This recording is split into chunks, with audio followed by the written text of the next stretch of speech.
नमस्कार। 3 बड़ी खबरें देख रहे हैं आप। मैं हूं आपके साथ विशाल गर्ग। खबरों की शुरुआत करेंगे। 18 फरवरी से उत्तराखंड विधानसभा में बजट सत्र शुरू होने जा रहा है, जिसको लेकर विधानसभा अध्यक्ष रितु खंडूरी ने अधिकारियों के साथ सुरक्षा और अन्य मुद्दों को लेकर बैठक की है, जिसमें प्रमुख तौर पर बोर्ड की परीक्षा के लिए आने जाने वाले छात्र छात्राओं को किसी तरह की परेशानी ना हो, इस पर भी फोकस किया गया है।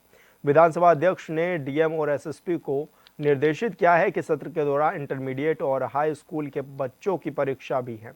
इस दौरान उन्हें किसी तरह की परेशानियों का सामना न करना पड़े। साथ ही स्कूल संचालक और स्कूली वाहनों के संचालकों के साथ बैठक कर व्यवस्थाओं को सुनिश्चित भी किया जाए। इसके अलावा विधानसभा अध्यक्ष ने कहा है कि ट्रैफिक व्यवस्था के दौरान भी स्कूली बच्चों को किसी प्रकार की समस्याएं न आए, इसका विशेष रूप से ध्यान रखा जाए।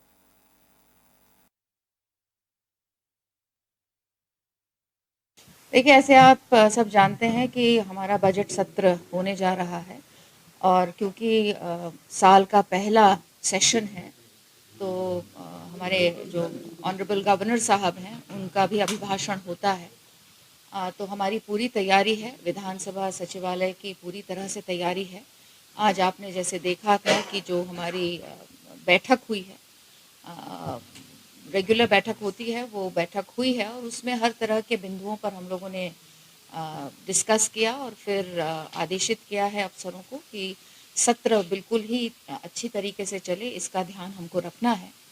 इसका जो मेन इशू जो आया था, क्योंकि बोर्ड एग्ज़ाम भी बच्चों के हो रहे हैं और इस वक्त बोर्ड एग्ज़ाम का भी समय 10:30 बजे का है, तो ये निर्देशित किया गया है डीएम देहरादून को कि वो सारे स्कूलों को एक एडवाइजरी भेजें कि बच्चों को किसी तरह की समस्या ना हो। तो समय का जो टैली करना है, पुलिस के साथ उनसे बात कर लें। साथ ही साथ पुलिस को भी आदेशित किया गया है कि किसी भी बच्चे को किसी तरह का स्ट्रेस नहीं होना चाहिए उसके स्कूल तक पहुंचने में।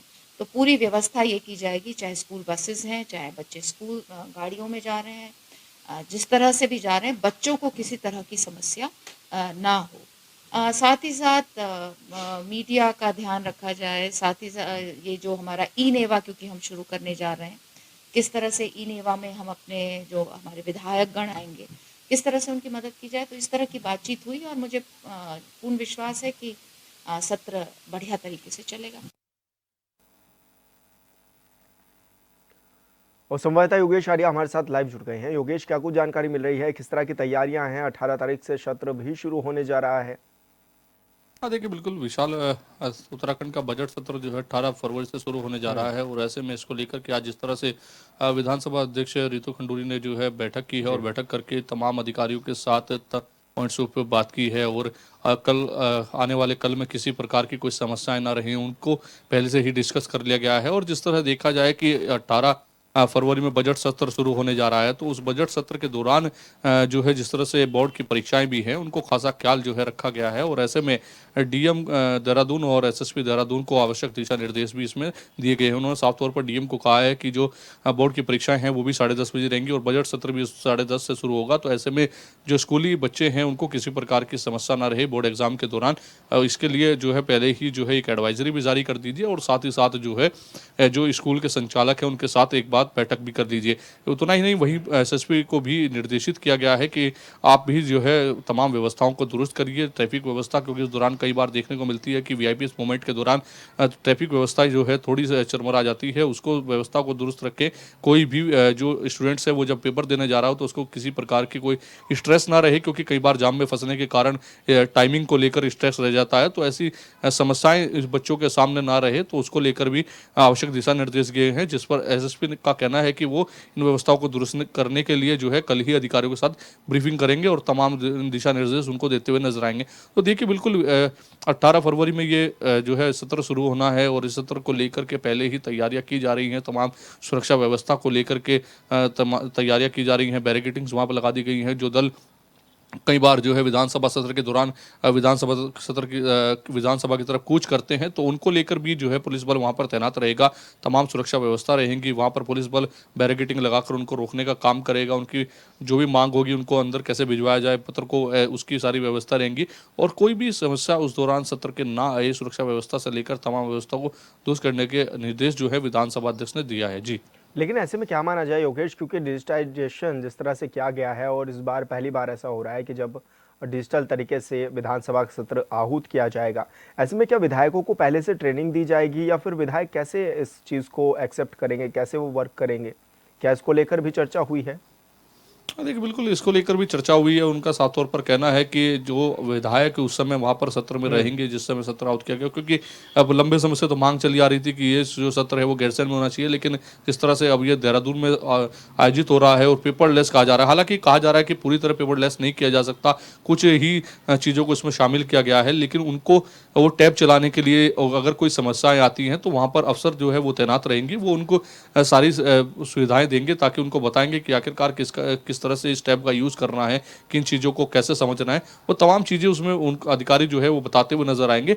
तो निश्चित तौर पर जो है, ताकि इस बजट सत्र को पेपरलेस किया जा सके, इसमें जो है तमाम चीज़ें डिजिटल हो सके, तो इन चीज़ों को लेकर के जो है पूरी तैयारियां वहां पर कर ली गई है। हालांकि प्रशिक्षण विधायकों को नहीं दिया जा रहा है, लेकिन क्योंकि जिस तरह से उन्होंने कहा कि अधिकांश विधायक इन चीज़ों को समझते हैं, लेकिन फिर भी अगर किसी विधायक को या मंत्री को इस प्रकार की कोई समस्या सामने आती है कि टैब चलाने में, तो उस दौरान वहां पर जो मौजूद अधिकारी होंगे वो उनको चीज़ों को समझाने का प्रयास करेंगे कि आखिरकार कैसे इन चीज़ों को समझना है, कैसे इन चीज़ों को व्यवस्थाओं को लेकर चलना है। देखिए इससे पहले अगर देखें तो कई ऐसे प्रदेश है जहाँ पर विधानसभाओं में इस तरह जो है ऑनलाइन चीज़ें की गई हैं, वहाँ पर डिजिटल सत्र चलाए गए हैं, वहाँ पर जो है अधिकारियों ने विधायकों को समझाने का काम किया। तो निश्चित तौर पर यहाँ भी ऐसा ही होता नजर आएगा। विधायक यहाँ पर जब उन चीज़ों में समझ नहीं पाएंगे तो वहाँ पर अधिकारी उनको बेहतर तरीके से बता पाएंगे, ताकि इस चीज़ों को बेहतर तरीके से सत्र को चलाया जा सके। जी विशाल।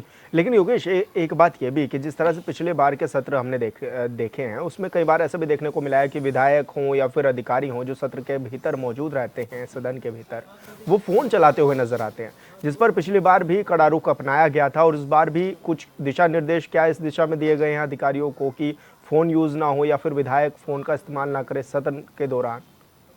हाँ, देखिए बिल्कुल इसको लेकर के इस बार कड़े निर्देश जो है विधानसभा अध्यक्ष के द्वारा दिए गए हैं। उन्होंने साफ तौर पर कह दिया है कि इस बार जो है सत्र के दौरान कोई भी विधायक मोबाइल का यूज़ नहीं करेगा। इवन तक उन्होंने साफ तौर पर यह भी कह दिया है कि अगर कोई करता नजर आया तो उसके खिलाफ कार्रवाई भी की जाएगी। और साफ उन्होंने कहा कि अगर कोई इसको ज़्यादा ही इंपॉर्टेंट कार्य है, उसको लगता है कि ये आवश्यक है, तो वे बाहर जाएं और उसको काम को वहां पर यूज़ करके मोबाइल का फिर अंदर आए। मोबाइल बिल्कुल भी इस बार अंदर यूज़ नहीं करने दिया जाएगा, उनके तौर से साफ तौर पर ये कहा गया है। क्योंकि पिछली बार जिस तरह से देखा जाए कि कई तस्वीरें इस तरह की सामने आई थी कि मजा करने के बावजूद भी वहां पर विधायक जो है फोन का प्रयोग करते हुए नजर आए थे। तो कई तरह के सवाल जो है उस दौरान खड़े हुए थे, लेकिन इस बार इस तरह के सवाल जो है ना खड़े हों। जो जिस तरह का नियम कानून जो है सत्र के दौरान बनाए गए हैं, उन नियम कानूनों का पालन करते हुए विधायक नजर आए, ताकि जो है सत्र को बेहतर तरीके से चलाया जा सके, समझा जा सके और आने वाले कल में उसका जो फायदा है वो लोगों तक पहुंच सके। और साथ ही जिस तरह से सत्र चलता है, उनके कुछ चीजें जो होती हैं वो बाहर आकर जनता को समझाने के लिए जनप्रतिनिधियों के बड़ी कठिन उस समय हो जाती है जब वो लोग उस सत्र के दौरान वहां पर ध्यान नहीं देते और अन्य चीजों में शामिल रहते। तो ऐसे में उनको सत्र के दौरान इस तरह का मोबाइल का प्रयोग नहीं करना चाहिए, वहां पर जो है तमाम चीजों को समझना चाहिए, ताकि आकर वो आने वाले कल में अगर कोई उनसे सवाल करे तो वो बेहतर तरीके से उनको समझा सके। जी विशाल। ऐसे में डाइवर्ट क्योंकि रूट भी रहने वाला है, अक्सर ये देखा जाता है कि आवाजाही जो लोग करते हैं उनको काफ़ी परेशानियों का सामना करना पड़ता है विधानसभा सत्र के दौरान खासकर। तो ऐसे में उनको लेकर के क्या कुछ व्यवस्थाएं की जा रही हैं? देखिए बिल्कुल रूट प्लान को जो है वो बनाया जा रहा है कि एसएसपी जो है इस तमाम व्यवस्थाओं को देख रहे हैं, क्योंकि विधानसभा क्षेत्र को के आसपास जो स्कूल हैं उनको जो बोर्ड परीक्षा होनी है उनके लिए भी व्यवस्था करनी है। आम जनमानस जो है वो भी जब घरों से बाहर निकलता है तो ट्रैफिक की व्यवस्था रहती है, तो कई जगह उसकी भी समस्याएं सामने रहती है। खास करके रिस्पना की अगर बात करें तो वहाँ पर जो है अधिकांश जाम देखने को मिलता है और ऐसे में वहाँ की आवाजाही काफ़ी ज़्यादा रहती है। तो उसको रूट प्लान को लेकर के काफ़ी कोशिश की जा रही है कि किसी तरीके से रूट डाइवर्ट किया जाए। काफ़ी वाहन अगर जाम लगता है तो दूसरे मार्ग से डाइवर्ट करके उनको निकाला जाए, ताकि इस तरह की व्यवस्थाएं सामने ना आए कि स्कूली जो बच्चे जो जिनके लिए खासकर पर निर्देशित किया गया है कि वहां पर उनको समस्या ना पैदा हो, वो समय से अपने स्कूल पर बोर्ड परीक्षा में जा सकें। तो निश्चित तौर पर इसके लिए जो है रूट प्लान बनाया जा रहा है, ताकि ना तो विधानसभा सत्र के दौरान कोई समस्या जो वहां पर जाने वाले वीआईपी मोमेंट्स में हो, ना ही आमजन का हो और ना ही बोर्ड की परीक्षा देने वाले छात्रों को। जी बिल्कुल योगेश, बहुत शुक्रिया आपका तमाम जानकारी साझा करने के लिए। और दूसरी बड़ी खबर का रुख करेंगे। रोशनाबाद जेल में बंद पूर्व विधायक प्रणव सिंह चैंपियन की तबीयत शनिवार देर रात अचानक खराब हो गई, जिसके बाद उन्हें जिला अस्पताल हरिद्वार में भर्ती कराया गया। वहीं जिला अस्पताल के मुख्य चिकित्सा अधीक्षक डॉक्टर विकासदीप ने बताया है कि चैंपियन को इमरजेंसी में लाया गया था। उपचार के बाद उनकी हालत में सुधार देखा गया है। डॉक्टरों के मुताबिक पूर्व विधायक की स्वास्थ्य जांच जारी है, जिसमें blood pressure, ECG, blood sample और अल्ट्रासाउंड जैसी कई जांचें भी शामिल हैं। रिपोर्ट आने के बाद ही उनके स्थिति पर स्पष्ट जानकारी मिल सकेगी। वहीं अस्पताल प्रबंधन ने बताया है कि चैंपियन की सुरक्षा के लिहाज से वार्ड नंबर 1 में उन्हें शिफ्ट किया गया है। इस दौरान उनके परिजन और समर्थक भी अस्पताल पहुंचे हैं।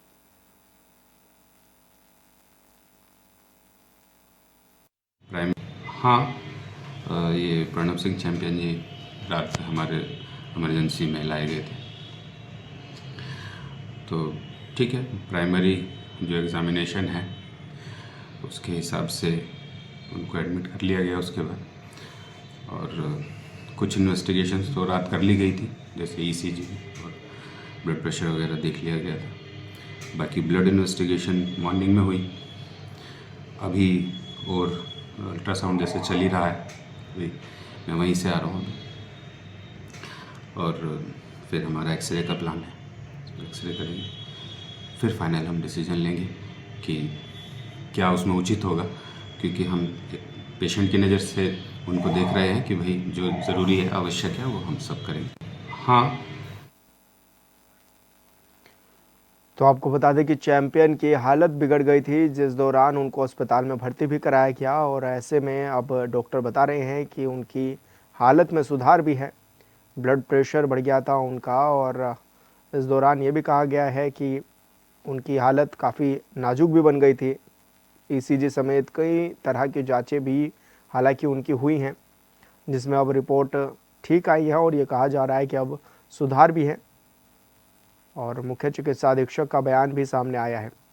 हालांकि जेल से देर रात उनको अस्पताल में लाया गया था, जहां पर उनका उपचार जारी था और इस दौरान उनसे मिलने उनकी पत्नी और साथ ही उनके अन्य समर्थक भी पहुंचे हुए थे। तो आपको बता दें कि उमेश कुमार शर्मा के कार्यालय पर जिस तरह से उन्होंने फायरिंग की, उसके बाद उनको जेल में भेजा गया था, न्यायिक कस्टडी में उनको डाला गया था और अब चैंपियन की एक बार तबीयत बिगड़ती हुई भी नज़र आई है। ऐसे में उनको हाल फिलहाल में अस्पताल में भर्ती कराया गया, जहां पर डॉक्टरों की टीम ने उनके चेकअप्स किए और तब जाकर अब उनकी हालत स्थिर बताई जा रही है।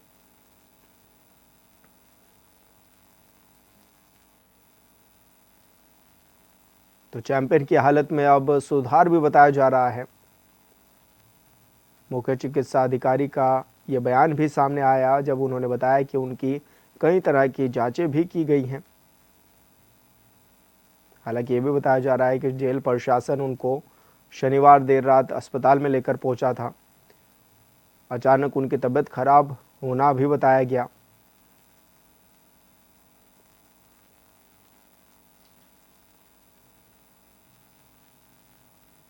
तो हरिद्वार से बड़ी खबर है, जहां पर चैंपियन की हालत में अब सुधार भी बताया जा रहा है। मुख्य चिकित्सा अधीक्षक का बयान भी अब सामने आ गया है। लगातार दो विधायकों के बीच में विवाद चल रहा था। एक पूर्व विधायक है कुंवर प्रणब सिंह चैंपियन और दूसरे उमेश शर्मा, जो कि वर्तमान में खानपुर से ही विधायक है। दोनों के बीच विवाद हुआ और विवाद देखते ही देखते इतना बढ़ गया कि कुंवर प्रणब सिंह चैंपियन ने उमेश शर्मा के कार्यालय पर गोलियां चला दी, जिसके बाद पुलिस ने उन्हें हिरासत में लिया और न्यायिक हिरासत में कोर्ट द्वारा भी उनको भेजा गया, जिसके बाद लंबे समय से जो कुंवर प्रणब सिंह चैंपियन है वो जेल में बंद भी हैं। और लेकिन अब उनकी तबीयत बिगड़ी तो उनको अस्पताल में भर्ती कराया गया, जहां पर अब डॉक्टर्स का कहना है कि उनकी हालत में अभी काफ़ी सुधार है।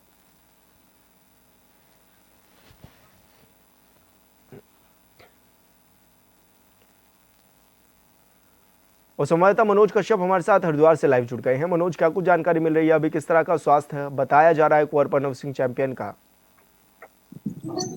बिल्कुल देखिए विशाल, देर रात पूर्व विधायक पूर्ण सिंह चैंपियन का स्वास्थ्य अचानक से खराब हो गया, जिसके बाद उनको इमरजेंसी में जिला अस्पताल में भर्ती कराया गया, जहां पे उनकी शारीरिक की जांच की गई है। हालांकि डॉक्टर के द्वारा बताया गया है कि उनको जो है दस्त लगे थे और उसमें जो है ब्लड की भी शिकायत उनको आ गई थी, जिसके बाद उनके कई चेकअप यहाँ पे किए, ब्लड के सैंपल उनके भेजे गए थे, अल्ट्रासाउंड उनकी की गई है और साथ ही ईसीजी की रिपोर्ट भी उनकी जो है यहाँ पे चेक की गई है। हालांकि अभी कुछ रिपोर्ट आनी बाकी है, लेकिन कहीं ना कहीं उनकी जो हालत थी उसमें अब कुछ सुधार दिखाई दे रहा है। हमने देखे कि लगातार यहाँ पे जो दो विधायक थे, पूर्व विधायक और खानपुर विधायक उमेश कुमार के बीच में विवाद हुआ था। 25 जनवरी का ये पूरा घटना थी, जब पूर्व विधायक पूर्ण सिंह चैंपियन ने खानपुर विधायक के कार्यालय पर जाके फायरिंग की थी। यहाँ इसके बाद में जो है पुलिस ने दोनों के ऊपर कार्रवाई करते हुए दोनों के खिलाफ मुकदमा दर्ज कर दिया गया था, जबकि दर्ज किया गया था, जिसके बाद उनको 14 दिन की न्यायिक हिरासत में रखा गया था। लेकिन कहीं न कहीं जिस तरीके का ये पूरा मामला था और उसके बाद यहाँ पे लगातार जो है वो जेल में, यानी कि करीब 20 दिनों से चैंपियन जेल है, जिसके बाद से ही उनकी लगातार तबियत खराब है, क्योंकि चैंपियन एक पहलवान भी रहे हैं, यहाँ पे कुश्ती के भी वो चैंपियन रहे। तो कहीं न कहीं कहा जा सकता है कि अब जेल की जो रोटी है उनको हजम नहीं हो रही, यानी कि उनका स्वास्थ्य खराब हो जा रहा है जेल की रोटियों से। तो कहीं न कहीं अब देखने वाली बात ये होगी, जब उनके अधिवक्ता इस बार जमानत की याचिका कोर्ट में पेश करेंगे, तो क्या कोर्ट से उनको राहत मिल पाएगी या नहीं मिल पाएगी। हालांकि अभी तक कोर्ट ने उनको किसी भी तरह कोई राहत नहीं दी गई है। जब 27 जनवरी को उनको कोर्ट में पेश किया गया था, उसी समय उनको जो है बीपी की समस्या हो गई थी, ब्लड प्रेशर की समस्या उनको हो गई थी, जिसके बाद उनके जो अधिवक्ता थे उनके द्वारा एक याचिका जो है कोर्ट में पेश की गई थी। इसमें कहा गया था कि उनका स्वास्थ्य खराब होने की वजह से उनको हॉस्पिटल में एडमिट कराया जाए, लेकिन कहीं न कहीं कोर्ट ने उसमें राहत नहीं दी थी। जेल में उनका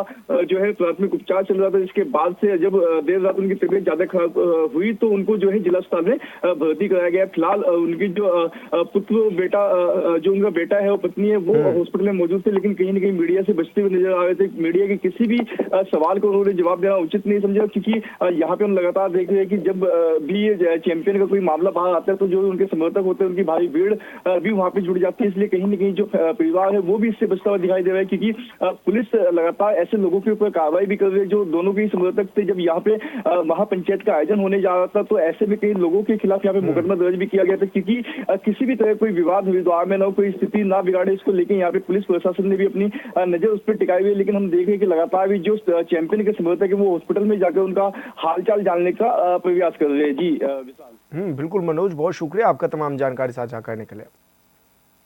और तीसरी बड़ी खबर का रुख करेंगे। मुख्यमंत्री योगी आदित्यनाथ एक बार फिर प्रयागराज दौरे पर हैं, जहां पहुंचकर सीएम ने तीर्थराज प्रयाग में कुंभ की आस्था और जलवायु परिवर्तन सम्मेलन का शुभारंभ किया।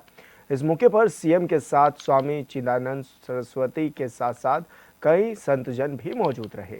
वहीं कार्यक्रम में शिरकत करने से पहले सीएम ने महाकुंभ क्षेत्र का हवाई सर्वेक्षण भी किया है।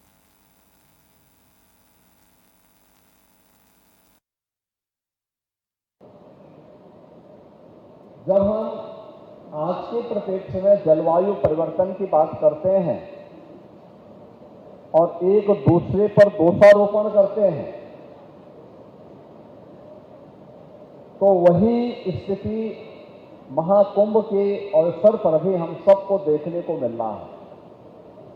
मैं ऊपर से सर्वे कर रहा था, देख रहा था अलग अलग जगह पर पार्किंग की जगह खाली है, लेकिन हर व्यक्ति सड़क पे अपनी गाड़ी पार्क करके और संगम में स्नान करने के लिए चला रहा है।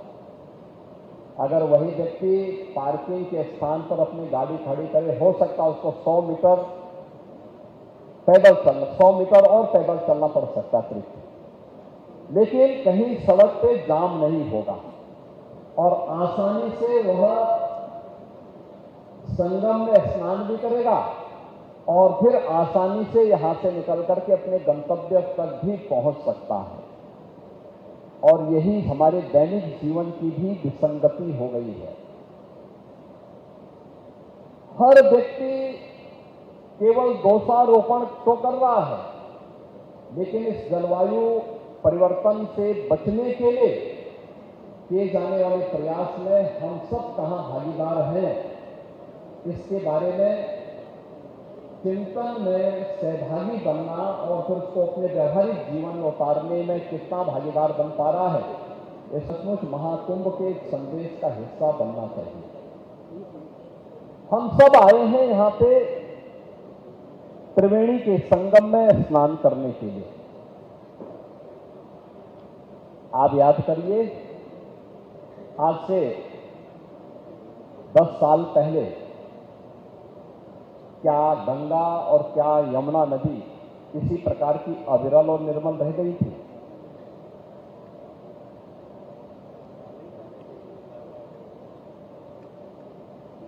हमारा अथर्ववेद कहता है, माता भूमि पुत्रोहम पृथिव्या। यह धरती हमारी माता है, हम सब इसके पुत्र हैं।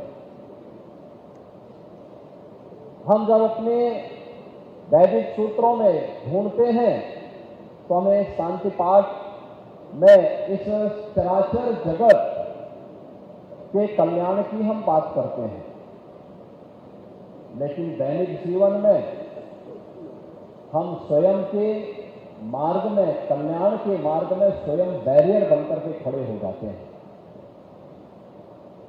एक प्रश्न हमारे सामने है। आज सायंकाल तक 13 जनवरी से लेकर के 16 फरवरी के बीच इन 33 दिनों में 52 करोड़ श्रद्धालु मां गंगा, यमुना और मां सरस्वती की इस पावन त्रिवेणी में आस्था की डुबकी लगा चुके होंगे। 52 करोड़ लोग तब यहां डुबकी लगा पा रहे हैं जब मां गंगा और यमुना में और मां सरस्वती की कृपा से अविरल जल है। और जो भी डुबकी लगा रहा है वो एक आध्यात्मिक ऊर्जा का अनुभव करके अपने अनुभव को जब अपने गांव में और अपने आसपास के क्षेत्र में साझा कर रहा है, तो वहां से फिर बड़े पैमाने पर श्रद्धालु आकर के इस पूरे आयोजन को इस रूप में सफलता की नई ऊंचाई तक पहुंचा रहे हैं कि दुनिया का ये सबसे बड़ा आयोजन बन गया, सबसे बड़ा आयोजन बन गया। आयोजन बड़ा है, स्वाभाविक रूप से हर व्यक्ति के मन में एक जिज्ञासा भी है। कल दुर्भाग्य से नई दिल्ली रेलवे स्टेशन पर एक दुर्भाग्यपूर्ण घटना घटित हुई। मैं इस अवसर पर उन सभी पुण्य आत्माओं को विनम्र श्रद्धांजलि भी अर्पित करता हूं, लेकिन बहनों और भाइयों, हम सबको सोचना होगा कि कार्बन उत्सर्जन का और पर्यावरण के प्रदूषण का कारण भी जलवायु परिवर्तन है। और जलवायु परिवर्तन का ही कारण हमारी अविरल इस धरती माता की धमनियों के रूप में जिन नदियों को कार्य करना चाहिए था, वे सूखती जा रही हैं। अनुमान करिए, अगर शरीर की रक्त धमनियां सूख गई तो शरीर की स्थिति क्या होगी? और ऐसे ही धरती माता की स्थिति भी है। अगर धरती माता की धमनियां सूख गई या प्रदूषित हो गई, जिन धमनियों से रक्त का प्रवाह होना चाहिए, अगर वहां पे रक्त का प्रवाह होने की बजाय वहां पे पॉल्यूशन आ जाएगा, गंदगी आ जाएगी, तो शरीर की जो स्थिति होनी है वही स्थिति धरती माता की भी हो रही है, जो हम अपने स्वार्थ के लिए नदियों को के जीवन के साथ खिलवाड़ कर रहे हैं, धरती माता के साथ खिलवाड़ कर रहे हैं। और इन्हीं बातों को ध्यान में रख करके सिंगल यूज प्लास्टिक को पूरी तरह बैन किया गया। देश के अंदर प्रधानमंत्री मोदी जी ने घरों में ईंधन के रूप में जंगलों को काटने, कोयले का उपयोग करके जो कार्बन उत्सर्जन हो रहा था, उसकी जगह ग्रीन ईंधन के रूप में एलपीजी के 10 करोड़ से अधिक कनेक्शन फ्री में उपलब्ध करवाए, जिससे लोग इसका उपयोग कर सकें। उत्तर प्रदेश में पिछले 8 वर्ष के अंदर हमारी सरकार ने 210 करोड़, नोट करना, 210 करोड़ वृक्षारोपण किया। और 210 करोड़ में जो वृक्षारोपण किए, इनमें जो हमने वन विभाग के द्वारा करवाए, इसमें 70 से लेकर 80% पौधे सुरक्षित हैं। और जो हमने विभिन्न संस्थाओं के माध्यम से कराए उसमें भी 60 से 70% पौधे सुरक्षित हैं। फॉरेस्ट कवर को बढ़ाया गया। डीजल से चलने वाली बसेज के स्थान पर इलेक्ट्रिक बस को प्राथमिकता दी, उसको प्रमोट किया, उसके लिए पॉलिसी बनाई, उसके लिए अनेक कार्यक्रम बढ़ाए। मर चुकी नदियों को फिर से पुनर्जीवित करने का काम किया।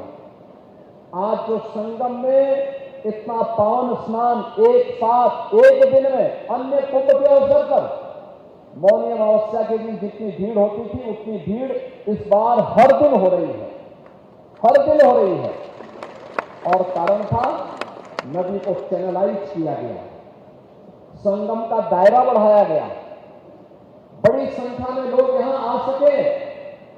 इसके लिए पहले दिन से तैयारी की गई कि संगम में हर समय 10,000 से लेके 11,000 क्यूसिक वाटर हमेशा मौजूद रहना चाहिए, गंगा जल हमेशा मौजूद रहना चाहिए, जिससे किसी भी श्रद्धालु को कोई समस्या न होने पाए, उसकी आस्था के साथ खिलवाड़ न होने पाए।